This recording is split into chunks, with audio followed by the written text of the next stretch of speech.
Ladies and gentlemen, welcome to today's webinar. My name is Andrew Keneally. I'm WCRI's Communications Director. We couldn't be more excited about today's presentation. Before we go right into our presentation, I'd like to tell you a little bit about WCRI for those who are unfamiliar with our organization. We're an independent, not-for-profit research organization providing high quality, objective information about public policy issues involving workers' compensation systems. We serve as a resource for public officials and stakeholders, but we do not make recommendations or take positions. Studies are peer-reviewed with a focus on benefit delivery, and we enjoy diverse membership support, including government agencies, employers, insurers, labor unions, service providers, and others. And it is at this time that I would like to thank our members who are on today's call.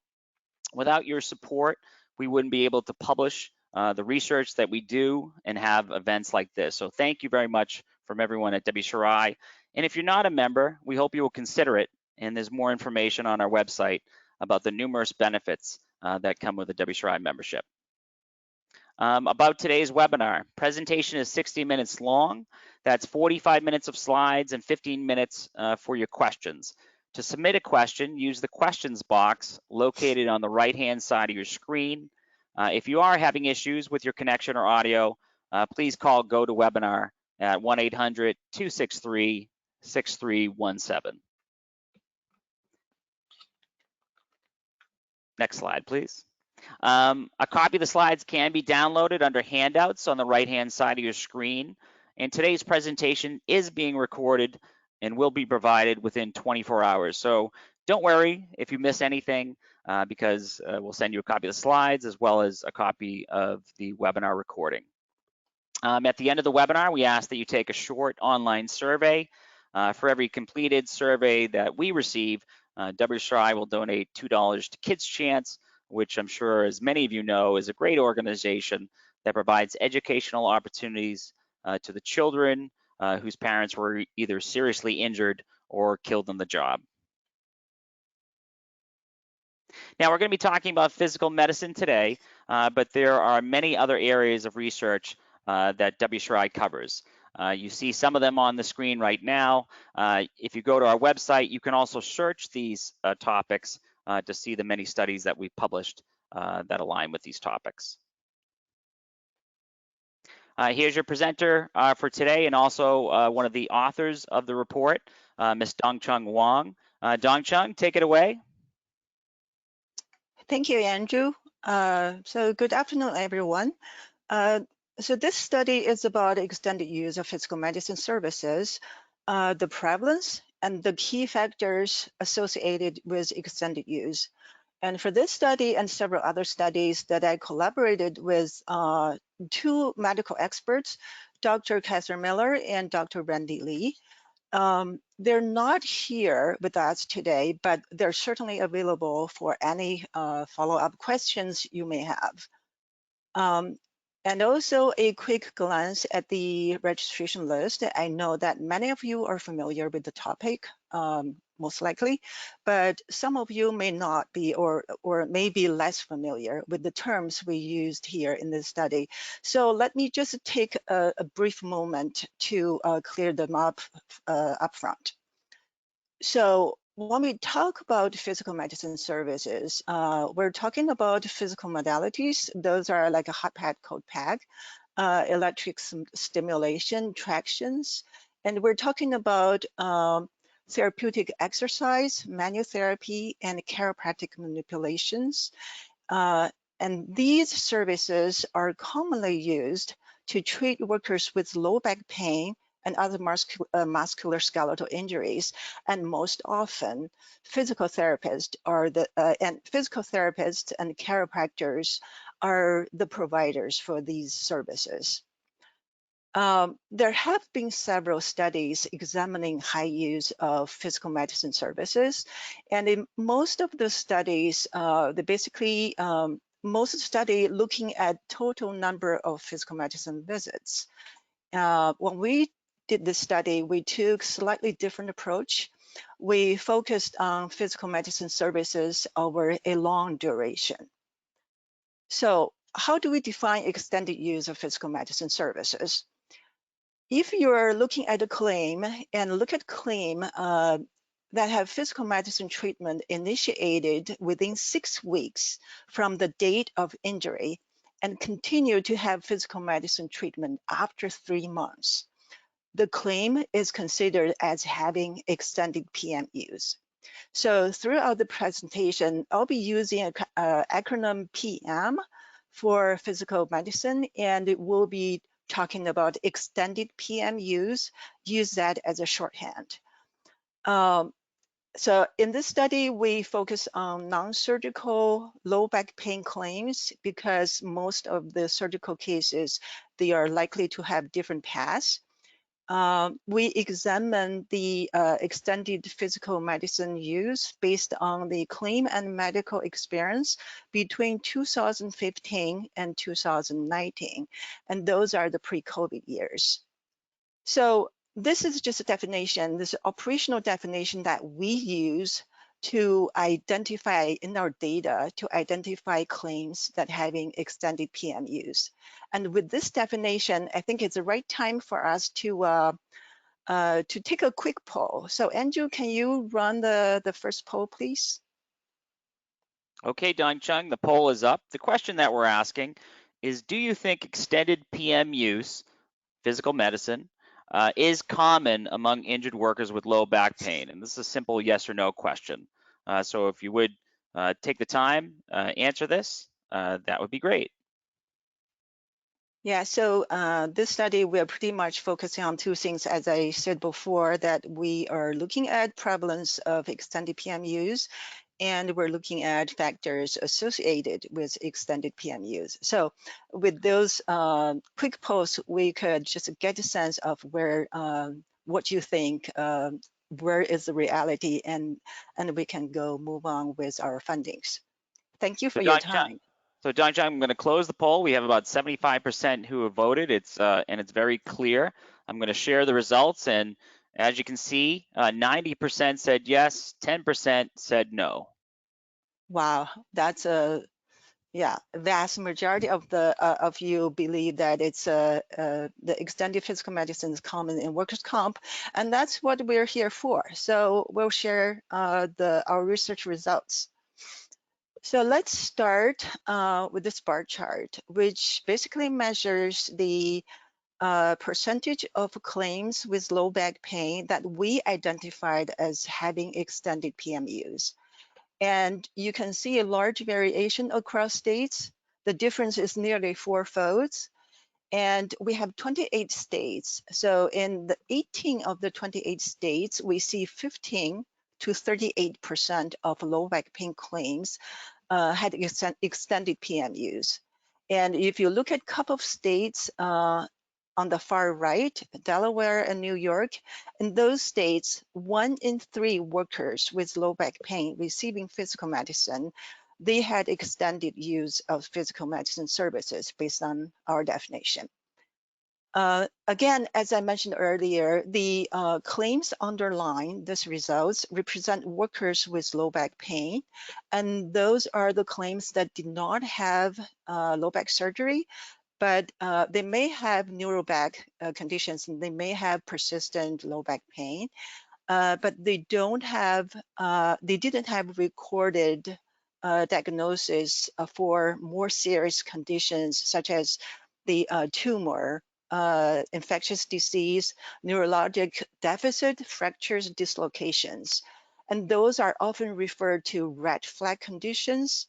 So we excluded low back pain claims that had those diagnoses. So basically, we are looking at a set of relatively uncomplicated low back cases. And for those low back pain workers, most treatment guidelines recommend 2 to 3 visits per week for 4 to 6 weeks as initial care. And at the end of that initial care, the providers are evaluating the patients and to see whether they make progress during that initial care. And they also assess the need for some workers if they indeed need some additional care. So we know that most of the low back pain resolves after initial care. There are some workers, especially if they have neural back pain and their pain persists for a longer time, and they probably would have a real need for additional PM services. But we do believe that the percentage should be small. And the reason for that is that we know there's studies out there, several studies actually out there that study the US general population in the US and for people age 18 or older. And basically those studies documented the rate of chronic low back pain, which ranges from about 4% to 10%. So we know the definitions are different because when we define extended PM use, we use the data on utilization of physical medicine services. And when people identify chronic low back pain, basically the source would be from medical record, like diagnosis and symptoms. So we know the definitions are different. But if you look at our numbers in this context, it does appear that extended PM use in workers' comp is relatively more frequent, more prevalent than those reported for general the general population. So the question here is, what does this mean to cost and disability duration? And you probably wouldn't be surprised if I tell you that the extended PM use is associated with higher cost and longer disability duration. And here's what we find after we adjusted for a number of factors on severity on practice patterns. So we find that the overall medical cost for claim with extended PM use was about 2 to 3 times as high as those with regular PM use. And this is largely driven by a higher utilization of opioid pain medications, MRIs, those are magnetic resonance imaging studies, and more use of pain management injections. We also look at indemnity payments, and also the indemnity payments is about like 3 times as high for claims with extended PM use when compared to regular use. And that's largely due to longer duration of temporary disability. So the larger question and the important one here is, what are the factors that may help predict extended PM use? So these are the possible reasons that we are considering. This is like really conceptually at a high level. So first come to mind is the severity and comorbidity. Like for example, if a worker had neural back pain and the pain persists for like beyond 3 months, and they had certain comorbidities like diabetes, like a depression, and the worker may well need additional treatment after the initial care. Characteristics of workers and their claims, they may also make difference. Access to care, type of providers involved in care, and how care is being delivered, those can directly influence medical care and outcomes. We also talk about claim and case management, so that could be another important factor. And lastly, this is like a more recently, it's like getting increased attention in research and in the in practice. It's the certain non-medical environmental factors that may play a role in terms of having extended PM use, and that also influence outcomes. But unfortunately, we do not have data at this point to look into this area. So the first 4 topics, first 4 topics here on the slide, these are what we pretty much look at in our study. So we are going to look at the results from our statistical analysis that identified those key factors. But before that, I wanted to show you some of the descriptive data that basically what we observed in our data, that what's the difference between the claims with extended PMUs and regular PMUs. So for that purpose, I would like to us to revisit the definition so that we can absolutely be on the same page for what we're comparing. So we're looking at the timeline here and pretty much looking at 4 points in time, starting with date of injury. And we're looking at medical services within 3 weeks from the date of injury. And we're looking at what's happening between 6 weeks and 3 months. And we're looking at medical services beyond 3 months up to 18 months. That's our observation window. So the first group we are going to look at is this extended PMUs group, which include claims, as we talked about earlier. These are the claims that received physical medicine services within 6 weeks of injury and continue to receive physical medicine services after 3 months. By comparison, we have this second group. Really, we just use that as a comparison, which include claims that have physical medicine services also started within 6 weeks of injury.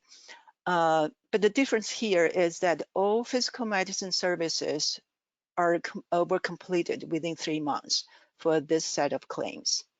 We did have a third group, which is like the cases that had physical medicine started late, like after 3 months, but that's not included in this set of comparative analysis.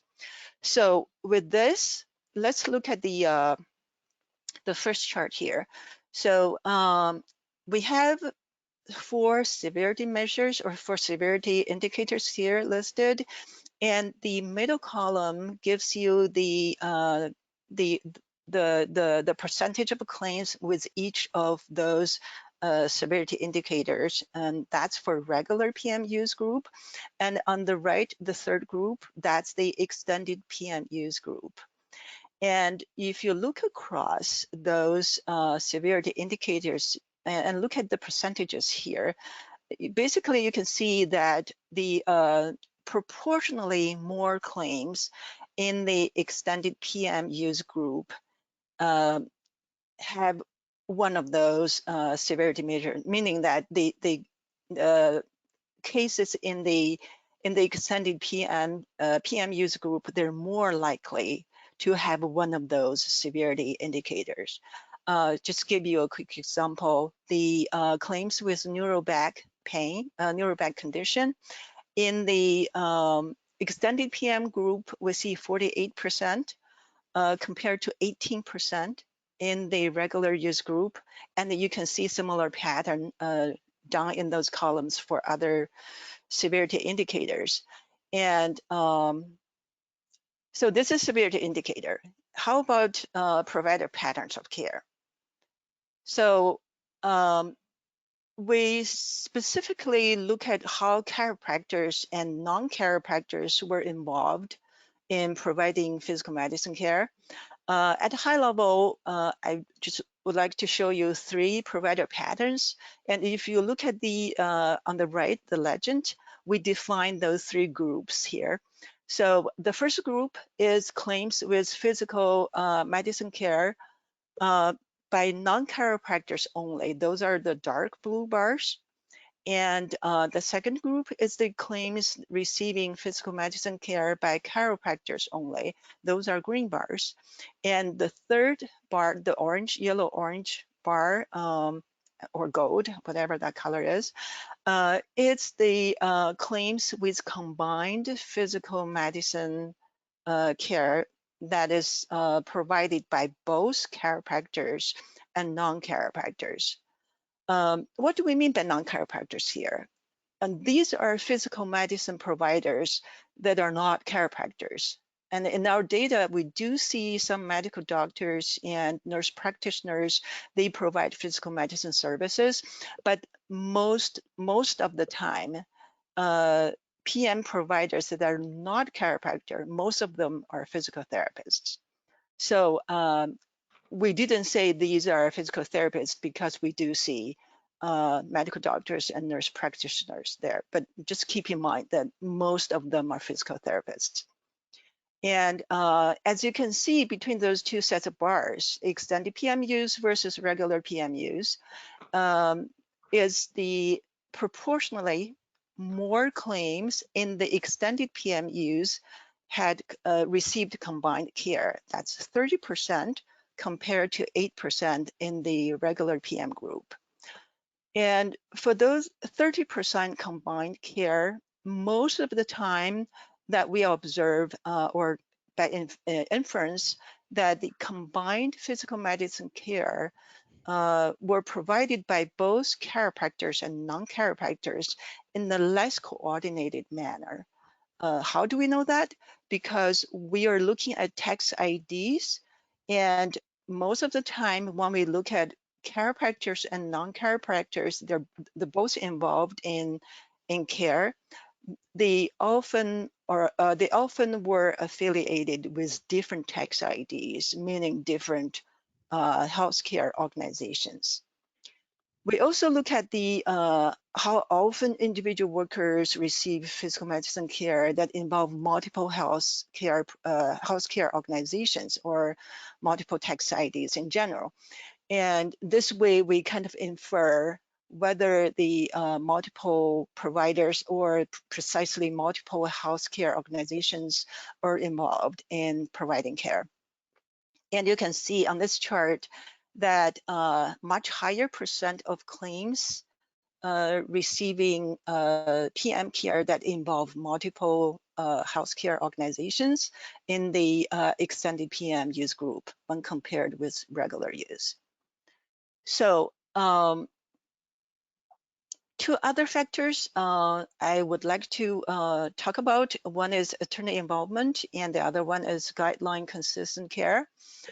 The attorney involvement, we see that extended PM group, you can see here is 23% of the claims in that group, they involve attorney compared to only 5% in the regular use group.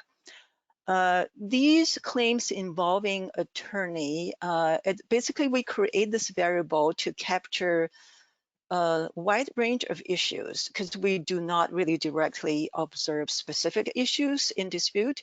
So this variable is just an indicator for a wide range of issues, including pending compensability issues, including issues with access to care, potential disagreement regarding how medical care is being delivered. So it could be used as an indicator for claim management. And that's how we sort of use that and interpret the results. In terms of guideline consistent care, we see that percentage of claims with guideline consistent care here is 62% in the regular use and 53% in the extended use. By consistent care, we basically we created this variable to capture the ratio between active physical medicine and passive modality during that initial 6 weeks of care. So if we see a claim that has 2 active therapy for every 1 passive modality, we kind of label that claim as having guideline consistent care during initial physical medicine treatment. So basically the number here tells us that the claims in the extended PM group, they're less likely to receive guideline consistent care. So these are the these are the data, and these are the observations that we did directly made based on the data without any adjustment. And in the next set of slides, we're going to talk about results regarding factors associated with extended PM care from our statistical analysis. But before we do that, I think it's the right time to run another poll. So Andrew, can you bring it up, please? Sure can, Dongchun. Our next poll is now up on the screen. We're asking what factors increase the likelihood of extended PM use? Is it severity and comorbidity? Is it less coordinated care? Is it attorney involvement? Or is it all of the above? We're going to give you about a minute to fill that in, unless you're very quick. I know for the last poll, people were quick to answer it, and so we actually didn't need a minute. I can see 61% have voted at this point. A lot of votes for all of the above. We get 75%. We're at 75%, so I think we're going to close our poll, and I will share the results so everyone at home can see it. So 88% said all of the above, 6% said severity and comorbidity, 4% said less coordinated care, and 2% said attorney involvement. So the winner on this one seems to be all the above, Dongchun. Great, that's great responses, and thank you so much for taking time. Indeed, I think part of results really kind of confirm this conventional wisdom. I believe our data also add a little bit nuance to the answers because we quantify the level of importance there. So let me just quickly summarize what we find and what we're going to be looking at in the next set of slides. So these are the key factors that we identified from our statistical analysis.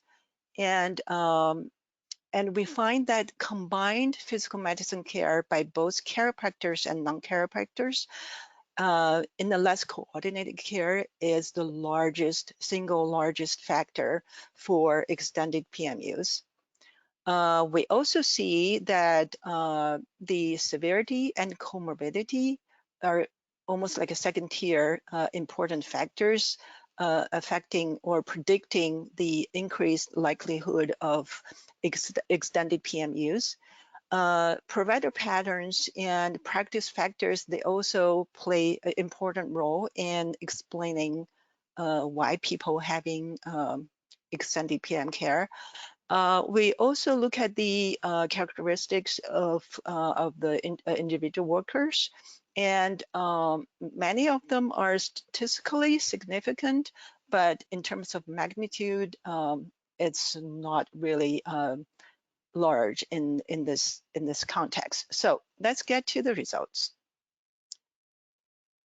Well, before we go to the results, I do want to set it up so that we know, or you know, what how we present the results and interpret the data. So basically, this is the results from the from our statistical analysis, and we basically estimate odds ratio for each of the factors we included in the analysis. But to make it more intuitive for our audience, we decided to use a bar chart. So here we show the bar chart, and we have two examples here. We have factor A and factor B. So if you see a bar that's going into the right and positive direction, that basically tells us that the claims with factor here is factor A are more likely to have extended PM use. And if a factor is going into a negative direction, this is a factor B here, then we know that the claims with factor B, they're less likely to have extended PM use. I'm sorry, I am a little slow on clicking. So that's this. I'll give you a second to look at that. And then the factor C is used as a reference, so it's in a relative term. Let's look at this overview of the results. So we basically put all the factors here that are statistically important from our analysis.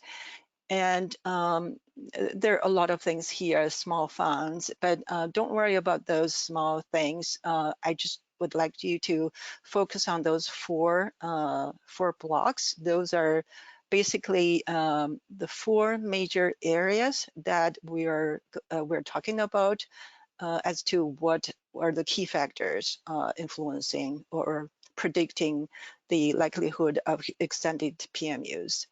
And we have, again, combined physical medicine care, and we're talking about two subgroups there.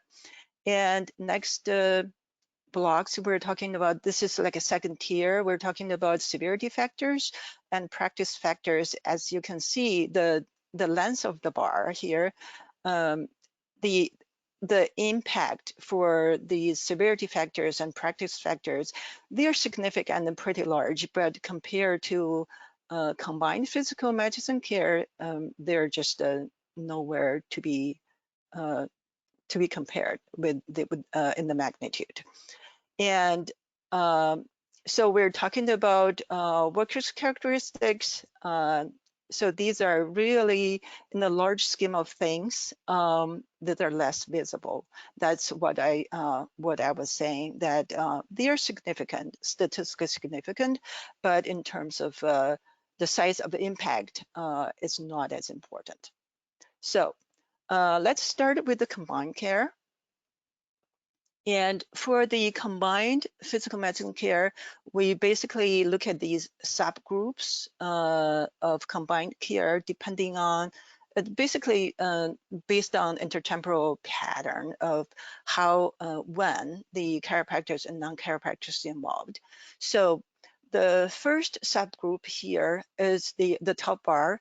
That's the claims with combined physical medicine from both chiropractors and non-chiropractors, but non-chiropractors are the providers who initiated or initially seen for physical medicine care, and chiropractors were involved at some point subsequently. And the second subgroup here is claims with combined care by both chiropractors and non-chiropractors. And chiropractors are those that are initially seen for physical medicine treatment, and non-chiropractors get involved later. So these are the two subgroups. And you can clearly see that the top bar that basically tells us that claims with combined care, when non-chiropractors initially initiated care and chiropractors got involved later, these claims on average, they're 8 times more likely to have extended PM care relative to the claims that received exclusive non-chiropractic care. If we're looking at the second subgroup of cases here, when the chiropractors or the initiated physical medicine care and non-chiropractors got involved later, the likelihood of having extended PM use literally cut in half, but still it's 4 times higher than the likelihood of having extended use for claims with exclusive non-chiropractic care.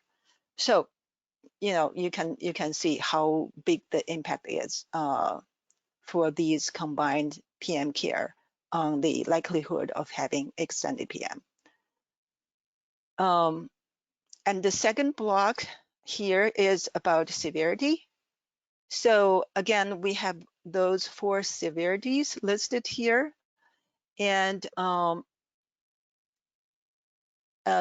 so as we said, it's so if a claim that have neuroback diagnosis or have a low back pain that persist, then these claims would be 150% more likely to have extended PM use compared to claims that do not have neuroback diagnosis. And similarly, if you look at claims that already experienced 7 days missing work, then these are more severe claims, and they're more likely to have extended PM care than their counterpart who did not have the missing work, or they did not have more than 7-day missing work. And we also look at the comorbidities here, and we basically identify comorbidities using ICD-10 codes. So we're trying to see whether claims have the comorbidities like a drug, alcohol abuse, chronic low back pain within 3 months, and diabetes, and depression, and some other like psychosocial issues. Even though that ICD-9 was kind of undercoded for comorbidity, we still see significant differences, and it's still showing up that as a significant predictor for extended PM use.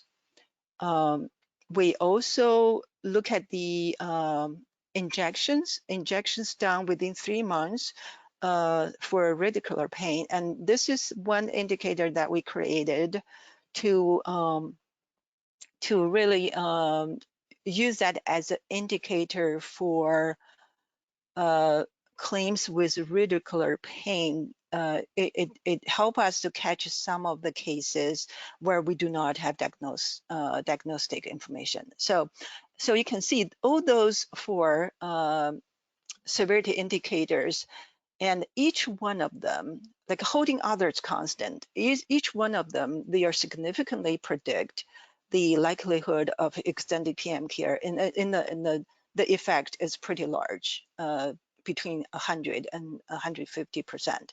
This is 100 to 150% more likely to have extended physical medicine use. So that's about severity. And let's look at the practice factors here. The practice factors we included here, we start with the attorney involvement. As you can see, it's pretty large effect.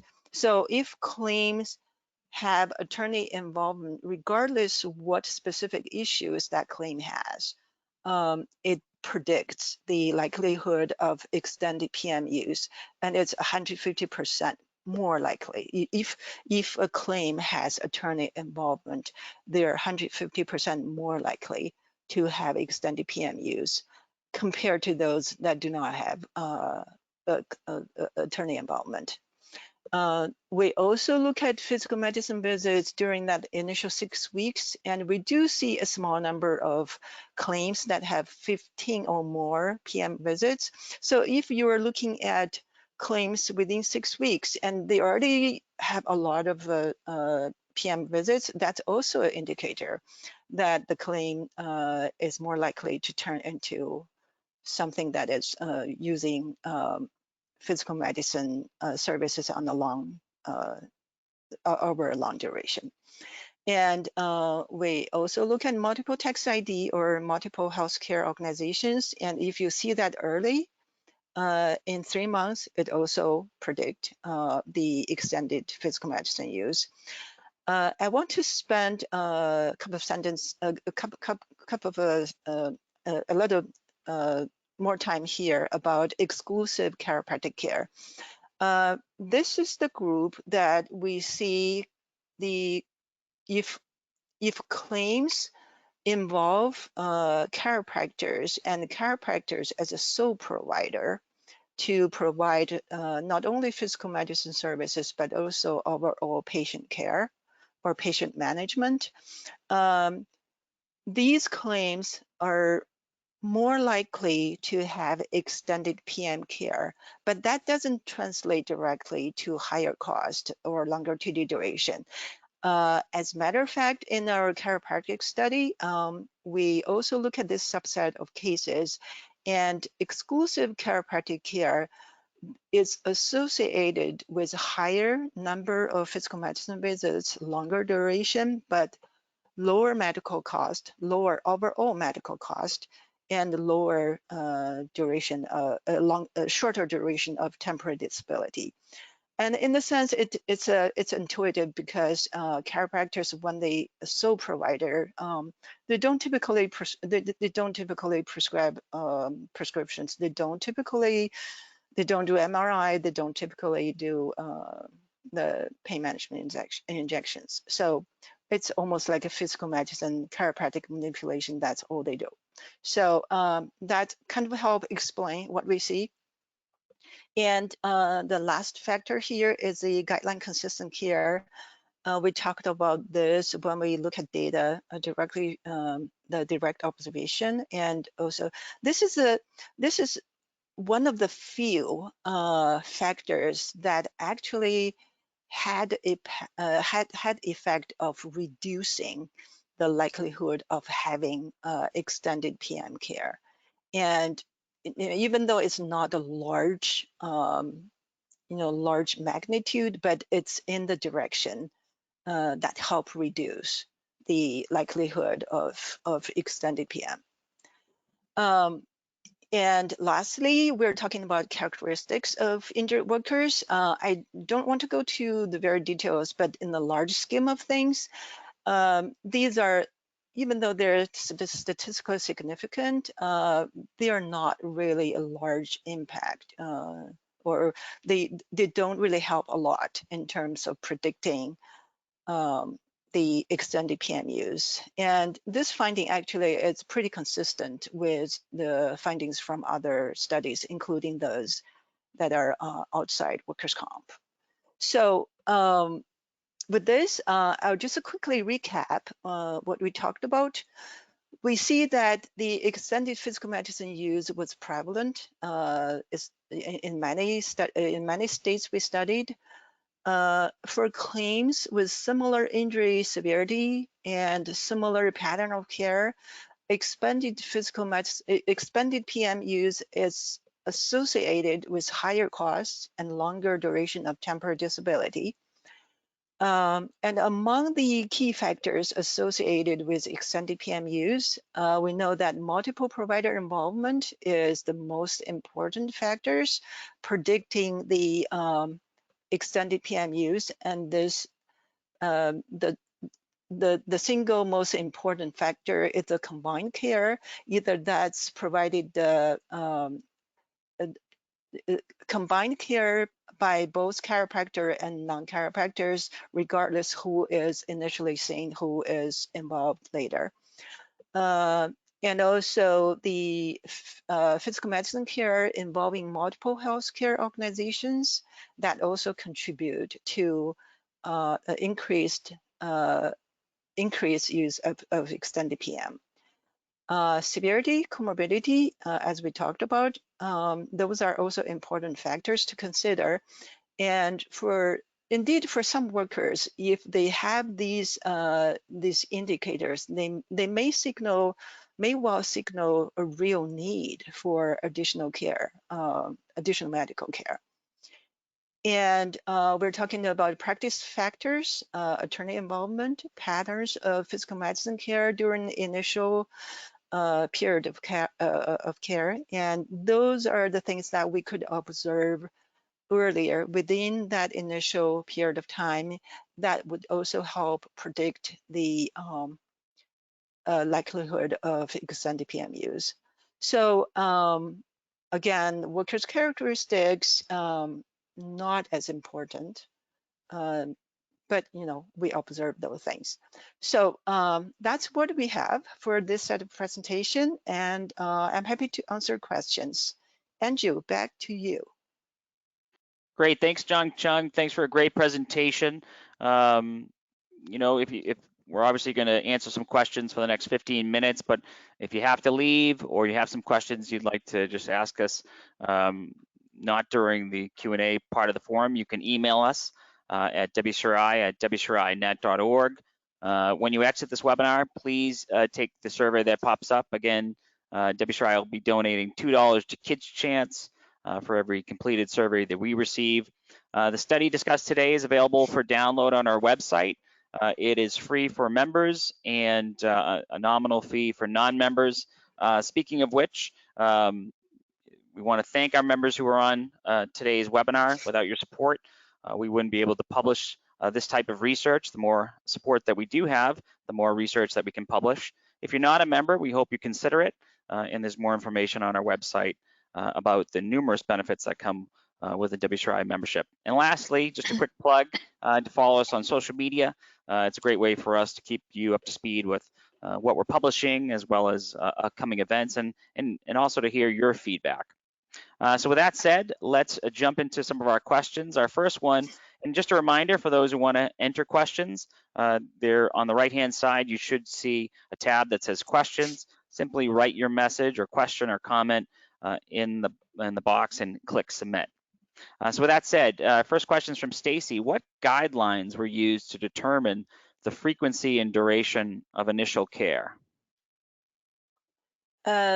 We are looking at workers' comp population. So the top two national guidelines are ODG and ACOM guidelines. And we also look at some of the state guidelines, the pioneer states, including state of Washington. And so most of those guidelines, they indeed converge in terms of initial care. As I said, most guidelines recommend 2 to 3 visits for physical medicine treatment over 4 to 6 months. And some of the guidelines even have like a shorter duration, shorter than what I just stated. But we're trying to be on the conservative side. So that's basically give us, 2 to 3 over 4 weeks and 3 over 6 weeks. That would be, the initial, like a 6-week initial care that we're talking about. Great. Our next question comes from Mary. When you talk about extended PM use, you focus on patients having PM treatment over a long duration. Do you see claims that do not necessarily have a long duration, but more intensive treatment, like many visits during a week or many procedures in a session? That's a good question. Thank you. So when we look at the physical medicine, we typically look at several measures we typically look at, and this is what we did during our study. We look at the number of visits for physical medicine treatment, we look at the duration, and we look at intensity. And intensity meaning the number of visits per week or number of services per visit. So we look at the variations across claims of those measures. And what we observe is basically, we don't really see a lot of variations in terms of intensity, like a number of visits per week, a number of services per visit. I think part of the reason is because their state policies and treatment guidelines, they are pretty specific on those parameters. So we do see some sort of a compliance in that regard. And it's mostly when we look at claims with higher higher utilization of physical medicine services or higher number of physical medicine visits, that's basically number of visits over longer duration, like a 3, 2, 3, or in some case 4 visits per week, but not often seen. But those services that continue over a large number of weeks. So hope that answers your question. Our next question comes from Tom. Are there any early signs or predictors that you can look at to prevent patients from having unnecessary PM over a long duration or long duration of medical treatment in general? We are trying to create a bunch of variables, trying to look into that in that direction. For example, we were talking about the guideline consistent patterns of care during the initial 6-week initial care. And that would tell you something about, again, we're saying that if you see cases with consistent care, then it's more likely to have regular use. But if you see cases with guideline inconsistent care, then that's tell you something that this case would be more likely to have extended PMUs. And there are some other factors that like injections for radicular pain, and that would also be a predictor, and whether you see multiple providers got involved within 3 months of care. Those are the kind of early factors that that you can take a look and get a better sense of whether a worker would be more or less likely to have extended PMUs. Our next question comes from Susan. You talked about extended PM use resulting in higher costs and longer disability duration. Did you look at health and functional status to see how extended PM use could impact those outcomes? And that's a very good question. Mhm. I think I get a lot of times I get this question from the practitioners, and the health and functioning improvement, those are certainly the key part of the outcomes. But unfortunately, we do not have data for this particular study. We do not have data to look at and see whether as part of outcome.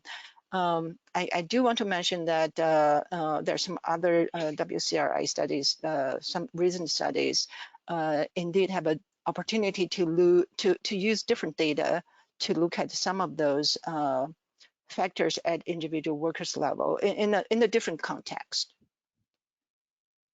Great. Our next question comes from Yu Chen. She asks, what's the rationale of using 6 weeks cutoff? What percentage of claims receiving initial physical medicine treatment within 6 weeks versus after 6 weeks?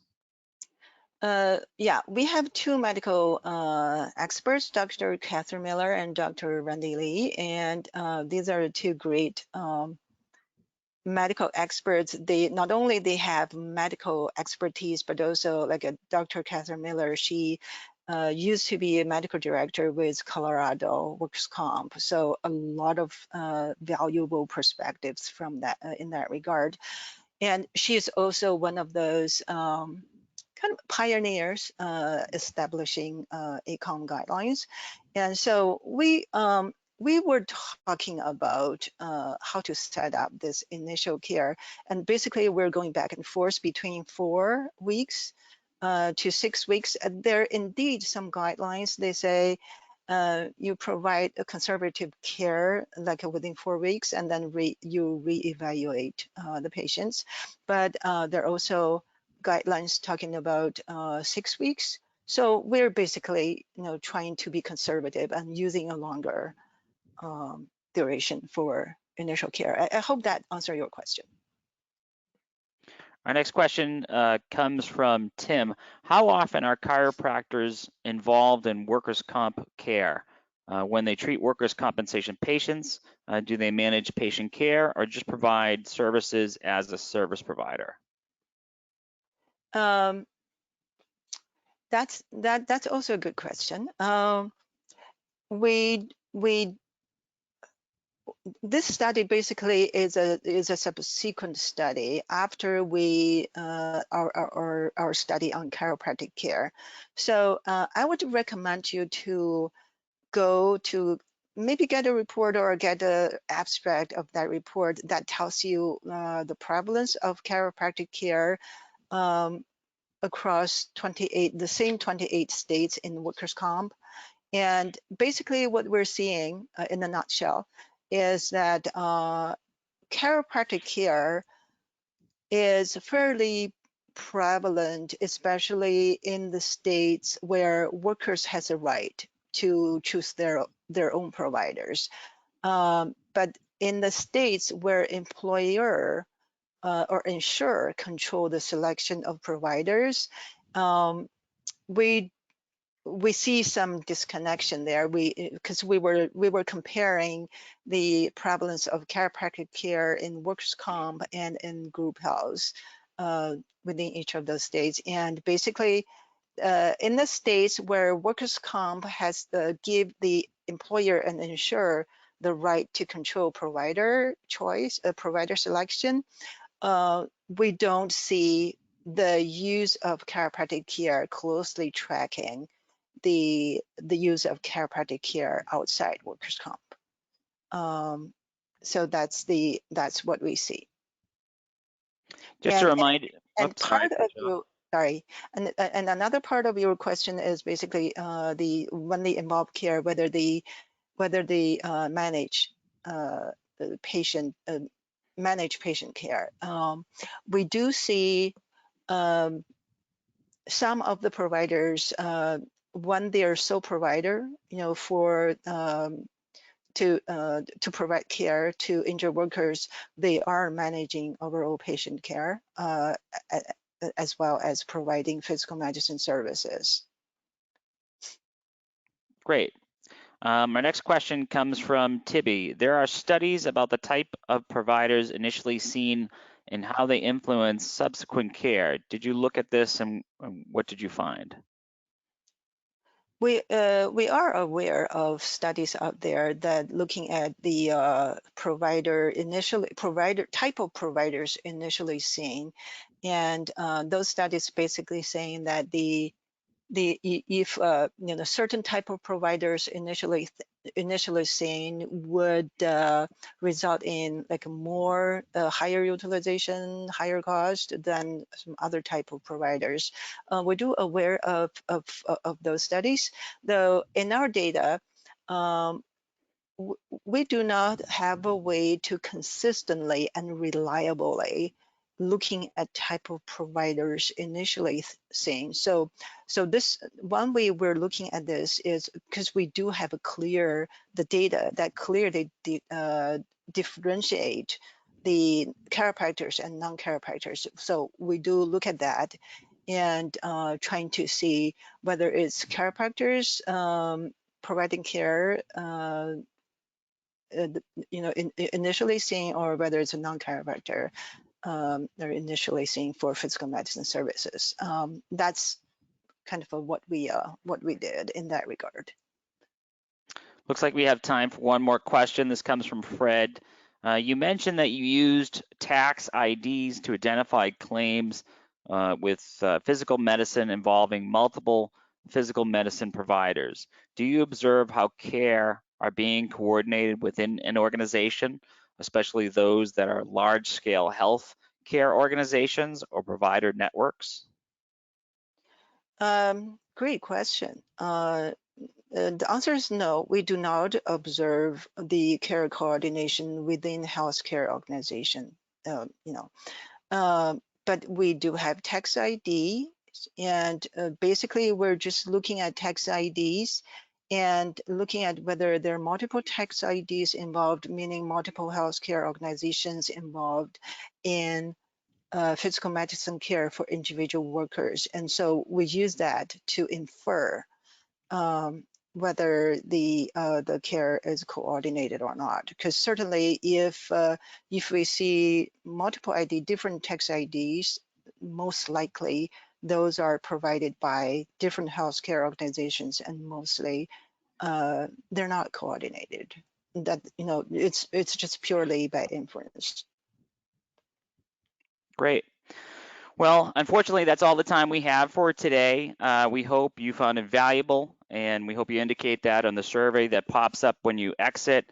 Again, every completed survey that we receive, WCRI will donate $2 to Kids Chance, which, as everybody knows, is a great organization. My thanks to Dongchun for a great presentation, and to you for taking time out of your day to join us. We know your time is valuable. We hope to see you on a future webinar, and we hope you have a great day. Thank you. Thank you. Thank you.